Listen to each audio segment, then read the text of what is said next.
Hello everyone and welcome back to another video from Wake&Tech. In this video, I'm going to show you how to change your payment method on Disney+.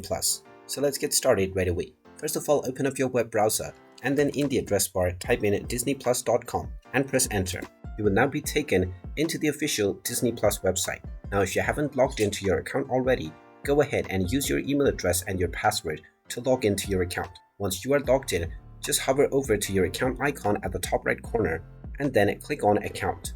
Now from the account page, tap on Manage on iTunes underneath Subscription, and this will take you into your account management page. From this page, you will see your current payment method, and you will also find the option to change your payment method and remove the old one. Just click on the Change Payment Method option and you will be allowed to choose from your credit or your debit card as well as PayPal.